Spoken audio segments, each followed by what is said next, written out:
너무나 유명한 이야기고 저희도 몇 번 이 본문을 다뤘습니다. 지난번에는 예배란 무엇인가, 그 관점에서 구약의 예배는 제사였다. 제사로 번역된 원어는 제바흐라는 말이고, 제바흐는 원래 뜻이 희생제물이다. 첫 희생제물이 어디서 생겼는지를 알면 첫 제사, 첫 예배의 의미를 알 수가 있을 것이다. 이렇게 해서 희생제물이 드려진, 제사가 드려진, 곧 예배가 드려진 구약의 성경을 순서대로 찾아볼 때 처음에 에덴 동산에서 아담과 하와를 위해서 동물이 죽임을 당하고 그 가죽옷을 하나님께서 해 입히시죠. 그래서 첫 예배는, 첫 희생 제사는 하나님이 사람을 위해서 동물을 잡았다. 그리고 그 수혜자는 아담과 하와, 가죽옷을 입고 추위를 견디고 또 가시나 이런 상처로부터 몸을 보호하게 되는 은혜를 입게 되죠. 두 번째 희생제물 등장한 내용이 바로 오늘 이 내용이었죠. 그래서 희생제물을 아담과 하와 사건에서는 하나님이 준비하셨죠. 그러니까 예배를 하나님께서 준비를 하신 거예요. 그 예배의 혜택, 희생제물, 동물이 죽은 그 가죽, 죄 지은 아담과 하와가 그 가죽옷을 입어요. 그 은혜를 입었단 말이죠. 성경을 통해서 첫 제바흐를 통해서 우리가 알 수 있는 예배라는 것은 하나님이 죄를 지은 아담과 하와를 위해서 준비하신 것이고, 예배의 혜택은 죄 지은 아담과 하와가 받았다. 이 두 번째 희생제물을 보니까 하나님께서 이삭을 바치라고 했죠. 그러나 하나님께서 이미 양을 준비해 놓으셨어요. 그 양이 희생제물이죠. 양이 희생됨으로써 살아나는 것은 이삭이죠. 아브라함도 살아나는 거죠. 자식을 죽이지 않아도 됐기 때문에. 그래서 두 번째 희생제물, 제사, 즉 예배도 하나님께서 준비하셨고 그 혜택은 이삭과 아브라함이 받았다. 세 번째, 이렇게 해서 이제 쭉 찾아보고 마지막에 영원하고 완전한 희생제물로 돌아가신 하나님, 예수 그리스도, 그 예수 그리스도께서 돌아가심으로 온 인류가 죄와 죽음의 속박에서 벗어나게 됐고 자유하게 됐다. 역시 하나님께서 예배를 준비하셨고 그 완전한 한 번의 예배를 통해서 우리 모든 인간이 혜택을 입고 영생의 길로 나아갈 수 있게 됐다. 예배는 우리가 지금까지 알고 있던 것처럼 우리 인간이 준비하고 인간이 돈과 시간과 마음을 들여서 하나님을 위해 무엇인가를 하는 것이 아니라 성경에서는 하나님께서 준비하시고 하나님께서 우리를 위해서 마음과 당신의 몸을 드리셨다. 예배가 무엇인가 성경을 통해서 알아보는 과정 속에 22장 본문을 봤죠. 오늘은 좀 다른 관점에서 보려고 해요. 성경의 본문은 하나인데 여러 관점에서 보고 여러 가지 해석이 가능하냐, 여러 가지 메시지를 도출해낼 수 있느냐? 그렇습니다. 하나의 해석만 존재한다. 이런 사고는 종교개혁 이전까지 했던 사고입니다. 한 본문을 수많은 목사님들이 설교를 하는데 설교의 메시지가 다 다르잖아요. 성경은 다양하게 해석될 수 있고 어떤 상황과 어떤 경험을 가졌느냐, 얼마만한 성경적, 신앙적 지식이 있느냐에 따라서 다르게 해석될 수 있습니다. 하나님은 그 각자에게 다르게 말씀하실 수 있어요. 그러니까 여러분들이 제 설교와 해석을 들으실 때에 그걸 진리라고 생각하시면 안 돼요. 그건 저의 해석일 뿐입니다. 제가 믿음에 대해서 성경을 가지고 성경의 메시지를 찾아내려고 애를 쓰고 그 메시지를 전달하려고 노력하지만, 하지만 제가 하나님의 음성을 여러분한테 전달하는 것도 아니고 성경의 진리를 제가 찾아서 여러분들한테 말씀드리는 것도 결코 아니에요. 제가 생각하는 하나님의 메시지는 이것 같습니다. 이 뜻이죠. 저는 이렇게 이 본문을 이해하고 여기서 이런 하나님의 음성을 듣습니다. 이걸 말씀을 드리는 거예요. 어떤 목사의 설교도 진리이지 않아요. 하나님의 말씀이 이 성경이 진리인 겁니다. 이 성경의 진리성은 우리 인간에게 투사되지 않습니다. 어떤 목사도 진리를 말할 수 없어요. 그것을 여러분 기억하셔야 됩니다. 그리고 성경을 기록한 어떤 사람들도 진리를 말한 게 아닙니다. 바울 사도도 진리를 말한 게 아니에요. 모세도 진리를 기록한 게 아닙니다. 그들은 그들이 생각하는 하나님, 그들이 생각하는 믿음, 그들이 생각하고 이해하는 진리에 대해서 기록했을 뿐이에요. 그건 그들의 생각일 뿐이에요. 그럼 성경 기록 자체는 인간들의 생각이 대부분이냐? 그렇습니다. 그럼 이게 어떻게 하나님의 말씀이냐? 성경이 하나님의 말씀인 것은 성경 자체, 기록 자체에 진리성이 있는 게 아니고 하나님께서 부족하고 오류 있고 실수 있는 인간의 기록들, 하나님을 잘못 이해하고 있지만 너희들이 나를 이해하는 이 부족한 글을 내 말로 인증해 주겠다, 증명해 주겠다. 그래서 각 시대마다 은혜를 받아요. 그리고 삶의 어려운 고통을 이겨내는 힘을 가질 때 하나님 말씀이 되는 겁니다. 하나님은 그렇게 역사하시는 거예요. 이 모리아 사건은 두 가지로 보통 해석이 되죠. 첫 번째는 한 95%는 여기에 속할 겁니다. 아브라함의 믿음을 칭송하죠. 위대한 믿음의 조상 아브라함. 그는 100세에 얻은 아들 이삭을 이렇게 하나님께 바치겠다, 순종했다. 우리도 이런 믿음을 갖게 되기를 소망합니다. 이렇게 가는 설교가 하나가 있어요. 제가 모리아산 관련된 설교 들어본 모든 것이 다 여기에 속했습니다. 거의 예외가 없을 정도입니다. 아무리 하나님께서 명령하셨다고 자식을 죽인다, 그것도 제물로 죽인다, 이게 말이 안 되지 않습니까? 용납할 수 없는 겁니다. 신앙이 윤리성을 완전히 상쇄하고 덮을 수 없어요. 이걸 누가 이해를 합니까? 이렇게 해석하는 것은 옳지 않아라는 게 있었고, 그래서 만들어낸 또 하나의 탈출구가 하나님께서는 인신제사를 받지 않는 신이라는 것을 아브라함에게 알리시고자 했다. 이런 해석이 하나가 이제 살짝 등장하죠. 키에르케고르라고 우리가 알고 있죠. 그분이 이 본문 22장 이 내용을 가지고 책을 한 권을 썼어요. 그게 공포와 전율이라는 책입니다. 책 이름이 굉장히 무섭죠. 그런데 이건 이제 빌립보서 2장에 나온 너희가 두렵고 떨림으로 구원을 이루라 하는 말씀이 있죠. 두렵고 떨림이란 단어를 공포와 전율로 바꿨어요. 인간은 세 종류가 있다는 겁니다. 첫 번째 인간 종류는 심미적 인간이라고 합니다. 그러니까 미를 탐구해요. 쾌락과 이 즐거운 것을 쫓아다니는 인간. 저는 이걸 육체적 인간이라고 생각을 합니다. 1차적 인간이죠. 그리고 이 단계를 넘어서는 일부가 있는데 그들이 윤리적 인간관, 윤리적 실존이다. 이성적인 사람이라고 생각을 합니다. 2차적 인간이죠. 육적인 존재에서 좀 더 정신적인 존재, 이성의 사유를 통해서 삶을 살아가려고 하는 존재. 그리고 세 번째가 종교적 실존이다라고 키에르케고르는 이야기합니다. 저는 이것을 신앙적인 존재라고 이야기하고 싶어요. 아브라함은 엄청난 고뇌와 두렵고 떨리는 하나님의 명령을 실천했다는 거예요. 육체적인 인간과 윤리적인 인간관을 가진 사람들이 볼 때는 저건 미친 짓이다. 그러나 세 번째 단계인 종교적 실존을 살아내는 사람의 관점에서는 이게 이해될 수 있는 것이다. 이 세 번째 종교적 실존, 종교적 삶이라는 것은 뭐냐? 각 사람이 신 앞에 개별자, 단독자로 서는 것이다. 즉, 이 사건 자체는 아브라함이라는 단독자, 하나님 앞에 선 아브라함과 하나님과의 관계에 대한 일이지 보편자라고 하는데 우리 일반적인 사람들이 심미적 또는 윤리적 잣대를 가지고 판단할 수 없는 상태라는 거예요.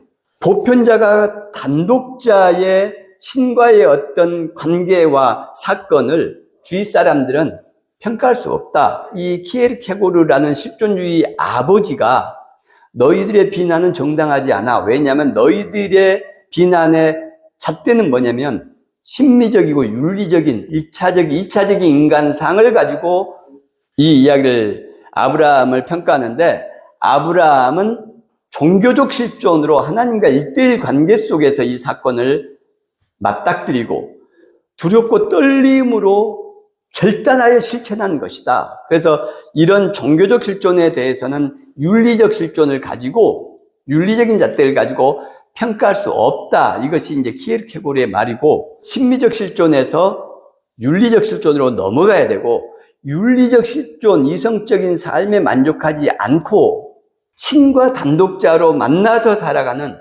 종교적 실존까지 자라가야 된다. 그래서 키에르케고르는 평생을 하나님과의 단독자로 교회와 불화하고 싸우면서 자기의 단독자의 삶을 멋지게 실현을 해냅니다. 그런데 오늘 저는 좀 다른 관점의 해석을 해보고 싶습니다. 1절에 보면 하나님이 아브라함을 시험하시려고 그를 부르시되 이렇게 돼 있죠. 뒤에서도 너가 내 아들 독자까지 아끼지 아니하였으니 내가 이제 너 믿음을 알겠다, 이렇게 말씀하시죠. 이상하지 않습니까? 하나님이 아브라함의 믿음을 시험해보지 않으시면 모르시는 분인가요?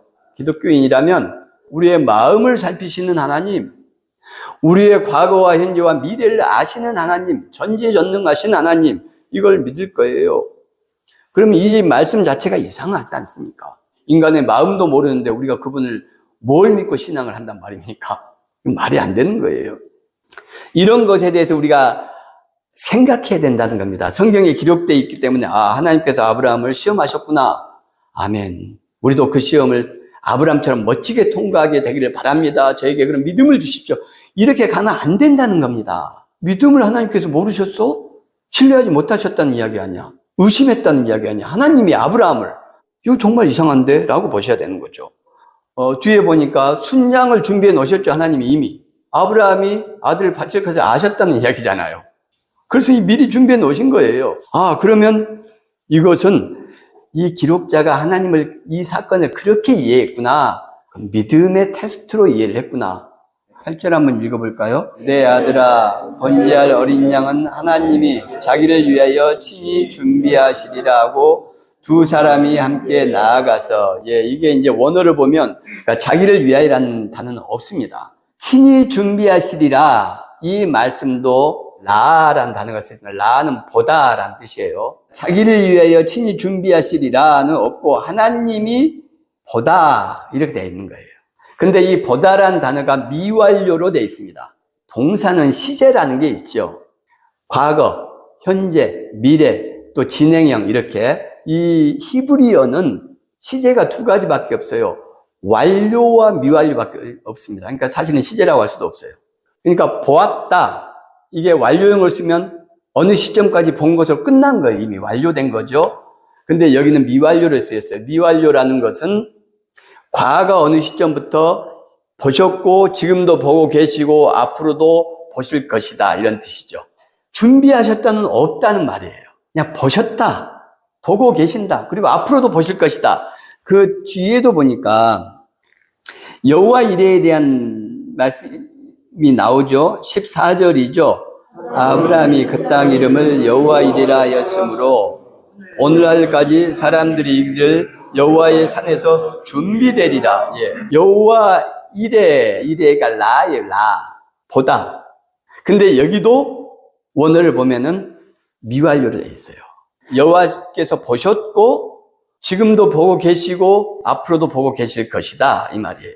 근데 이걸 준비되다로 이제 번역을 한 겁니다. 하나님께서 순양을 지금 준비해 놓으셨잖아요. 그래서 그런 맥락과 연결해서 이렇게 해석을 하는 겁니다.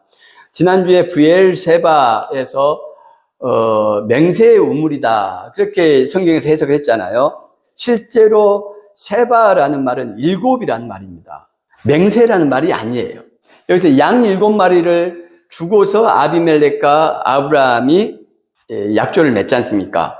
그래서 그 양 7에 그 7이 들어간 거예요. 그런데 맹세를 했다, 언약을 맺었다 해서 언약의 우물이라고 브엘세바를 해석을 해버리는 겁니다. 원래의 의미하고는 좀 다르게 해석을 하는 거죠. 근데 여기서도 여호와 이레는 여호와께서 보고 계신다, 그리고 보고 계실 것이다 라는 내용인데, 여호와께서 준비하셨다로 번역을 한 겁니다. 자, 이게 이제 매우 저는 중요하다고 생각을 해요. 왜냐하면 미완료로 사용이 됐잖아요. 여호와께서 아브라함의 행동을 과거로부터 계속 보고 계셨다. 그리고 모리아 산에 이삭을 데리고 오는 이 과정도 보고 계시고, 그리고 앞으로도 그의 삶을 쭉 보실 것이다 라고 지금 이야기가 돼 있잖아요. 이게 무엇을 의미합니까? 아브라함을 하나님께서 12장에서 부르시죠. 그때가 75살. 그리고 지금 나이가 얼마 정도 됐는지는 모르겠지만 이삭이 장작을 메고 산을 올라가잖아요. 16살 이상은 되지 않았을까라고 볼 수 있죠. 이삭이 16살 이상에서 한 20살 가까이가 됐다. 그럼 아브라함 나이가 115세에서 120세 정도 됐다. 이렇게 볼 수 있죠. 75세에 하나님께서 부르시고 아브라함의 나이가 115세라고 하면 40년간 하나님께서 아브라함의 삶을 나아하신 거예요. 과거에 보셨고 지금도 보고 계시고 앞으로도 보실 분이에요. 40년 아브라함의 삶을 보시고도 아브라함 믿음이 있는지 없는지 순종할지 안 할지를 모르셨다? 말이 안 되지 않습니까? 우리는 12장에서 지금 22장까지 단 10장을 봤는데 아브라함이 어떤 사람이라는 것을 상당히 알 수 있습니다. 롯에게 양보했던 아브라함, 소돔과 고모라 백성들을 구해오기 위해서 생명을 걸고 전쟁을 했던 의로운 아브라함, 멜기세덱이 지친 청년들을 떡과 포도주를 먹이니까 거기에 감사해서 11조를 낸 겸손한 아브라함, 소돔 왕이 뻔뻔하게 내 백성들 다 내놔라고 할 때 백성과 재물을 전부 돌려줬던 아브라함, 자기의 권리를 양보한 아브라함, 그런 내용들이 많이 있죠. 아브라함의 40년 정도의 삶은 의롭고 희생하는 삶이었어요. 천사를 영접하고 자기와 상관없는 소돔과 고모라를 위해서 롯만 구하려고 한 게 아니고 롯을 구출해 주십시오 한 게 아니고 소돔에 의인 50명이 있어도 멸망시키실 겁니까? 45명은요? 40명은요? 하나님 죄송합니다. 30명은요? 하나님 이번만 여쭙겠습니다. 10명이 있으면 구원해 주시겠습니까? 이렇게 간절하게 기도를, 이거 얼마나 두려운 일인지 대충 감이 잡히시잖아요. 하나님 앞에서. 이렇게 자기를 희생해서 모르는 사람들을 위해서 간절히 구하는 사람, 나그네들이 갈 길을 생각해서 많은 떡을 하게 하고 그들에게 쌓아줄 것을 준비하는 선하고 덕스러운 사람, 하나님께서 그런 것을 보시고도 40년을 아브라함을 삶을 보시고도 보셨다. 그래서 이 보셨다가 중요한 거예요. 준비되었다는 말로 번역이 되었지만 그랬는데도 하나님께서 아브라함을 의심하신다 믿음을? 말이 안 되죠. 말이 안 되는 겁니다. 하나님은 다 보고 계셨고 앞으로도 보실 것이고 선한 일을 할 때마다 롯에게 양보를 할 때마다 하나님께서 나타나셨잖아요. 그리고 축복해 주셨잖아요. 우리가 그거 확인했잖아요. 하나님이 아브라함 믿음을 확인하기 위해서 그러신 건 아니다. 이런 것은 어느 정도 알 수 있어요. 아브라함이 이 공포와 전율 속에서 하나님의 명령을 받고 자기가 죽는 것보다 더 고통스러웠겠죠. 그럼에도 불구하고 이 엄청난 상황에서 왜 하나님한테 묻지 않느냐? 하나님한테 왜 질문하지 않느냐? 하나님 다른 방법은 없습니까? 사랑의 하나님이 이럴 리가 없습니다. 하나님 무슨 뜻이 있으신 거죠? 그게 뭡니까? 다른 방법 없습니까? 이렇게 여쭤봐야 정상이잖아요. 하나님한테 그런 걸 질문하고 또는 하나님 저는 제가 죽을지언정 제 자식을 제 손으로 죽일 수는 없습니다. 죄송합니다. 하나님 제 믿음이 여기까지밖에 안 됩니다. 이렇게 할 수도 있어요. 시편을 보면 거기에 탄원시라는 것이 있습니다. 하나님 왜 나한테 이런 시련을 주십니까? 언제까지 제가 이것을 견뎌내야 됩니까? 이런 게 탄원시예요. 이 탄원시가 굉장히 많습니다. 성문서가 기록된 그 배경을 제가 말씀드렸죠. 신학적으로든 어떤 것으로든 설명하기 어려운 상황들이 있어요. 그런데 젊은이들은 자꾸 질문합니다. 하나님이 살아계신다면 어떻게 우리 민족이, 우리 국가가 이럴 수가 있습니까? 이렇게 망할 수가 있습니까? 우리에게 왕도 없지 않습니까? 나라도 없지 않습니까? 성전도 없지 않습니까? 이건 하나님이 없다는 증거죠. 하나님이 계시면 어떻게 이럴 수가 있습니까?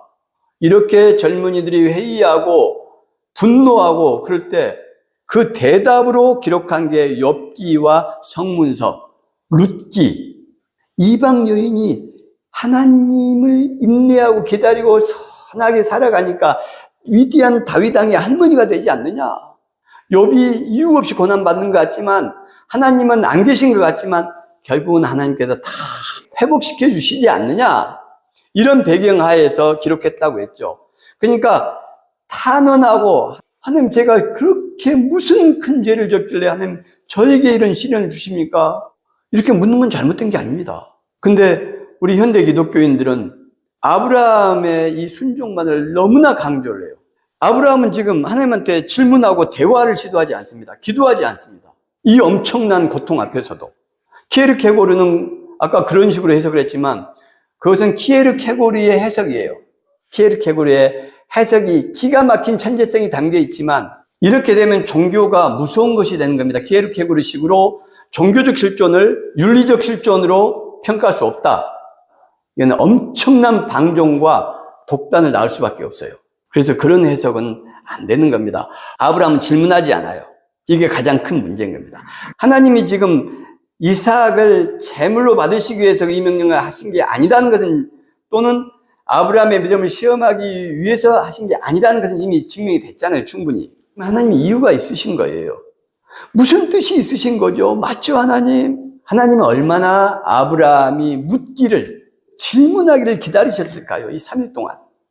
아브라함의 고통과 함께 하면서 고통받는 그 아브라함을 지금 보고 계시잖아요. 아브라함아, 왜 너 나한테 묻지 않니? 왜 질문하지 않니? 그래야 내가 너에게 왜 이런 명령을 했는지 너한테 설명해주고 깨닫게 하고 알게 할 텐데 침묵합니다.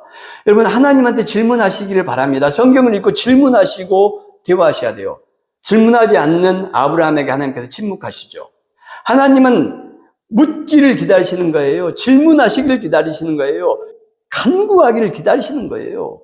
성경을 읽고 질문하고 간구하시고 하나님의 응답을 기다리시는 신앙이 되어야 하나님의 응답을 받을 수가 있습니다. 진정한 믿음은 순종이 아니라 질문하는 게 있습니다. 사유하는 데 있습니다. 인간은 어떤 존재냐? 여기서 아브라함을 보십시오. 이해할 수 없는 하나님의 명령을 가지고 모리아 산을 가는 존재가 우리 신앙인들입니다. 하나님이 대화를 기다리시고 말을 걸기를 기다리시고 기도하기를 기다리시는데 우리는 침묵하면서 가요. 순종한다고, 간내한다고 이것도 하나님께서 나한테 주신 십자가라고 생각하고 이렇게 어리석은 존재인 거죠. 믿음의 조상 아브라함조차도 이웃들 소돔과 고모라의 약자들을 위해서 생명을 걸 수 있는 의로운 아브라함조차도 하나님 앞에서 어리석은 신앙의 모습을 보이는 거죠. 무조건적으로 순종하는 신앙은 아름다운 신앙이 절대 아닙니다. 우리의 신앙의 여정은 희생과 고통을 요구해요. 외롭고 힘든 길입니다. 그리고 가다가 넘어지고 쓰러지죠. 하지만 하나님께서 우리를 보고 계신다는 걸 기억해서 여기에 여호와 이레의 핵심이 나입니다. 미완료로 기록이 됐어요. 하나님께서 과거에 우리를 보셔요. 과거에 아브라함은 아름다운 것만 있었습니까? 그렇지 않습니다. 아내를 여동생이라고 해서 팔아먹었죠. 자기와 공동체를 위해서건 무엇이건 간에 파라오한테 보냈습니다. 아비멜렉한테 보냈어요. 완전하지 않습니다. 자기의 아이를 낳아준 둘째 아내 하가를 대하는 걸 보십시오. 종으로 대하잖아요. 그렇게 하면 안 되는 것이죠. 사라 당신의 여종이니까 당신 알아서 해라. 이게 자기와 동침을 해서 자기 아들을 낳아준 사람에 대해서 할 말입니까? 비겁했죠. 차별했죠. 자기 아들 이스마엘을 어떻게 대합니까? 쫓아보내지 않습니까? 이렇게 아버지의 자격이 없고 못된 아버지였고 형편없는 신랑이었죠. 아브라함도 실수하고 잘못이 많았어요. 하나님은 그걸 다 보고 계셨어요. 하나님은 쓰러지고 넘어지는 아브라함을 불신한 게 아닙니다. 그 믿음을 믿지 못한 게 아니에요. 양을 이미 준비해 놓으셨잖아요. 아브라함이 겪는 그 고통보다 더한 고통을 겪으면서 하나님은 아브라함을 보고 계시는 거예요. 그리고 얘야, 너 혼자 그 고통을 감내하지 말아라. 질문해라. 내가 너한테 꼭 하고 싶은 말이 있어. 이로부터 1000년 뒤에 이 모리아산, 이삭이 올려졌던 이 단 위에 성전이 세워집니다. 그게 솔로몬 성전이에요. 그리고 1000년 뒤에 이 자리에 예수 그리스도의 십자가가 세워지고 예수 그리스도께서 이삭을 풀어주셨던 하나님께서 이삭 대신 당신의 아들을 이 자리에 올리고 우리의 인류의 구원과 영생을 위해서 당신 아들이 십자가에서 돌아가십니다. 하나님은 이런 분이에요. 우리가 믿는 하나님은 우리에게 무엇인가를 원하는 분이 아닙니다. 우리의 넘어짐을 보시고 계시고 그래도 우리를 사랑하시면서 끝끝내 우리를 위해서 고난받으시고 우리를 위해서 십자가를 대신 지시고 우리 대신 부족한 우리 대신 죽으시는 분이 우리의 하나님, 우리의 아버지십니다. 신앙의 내용을 가지고 자신의 믿음과 자신의 삶을 자책하지 않기를 주님의 이름으로 축원합니다. 아멘.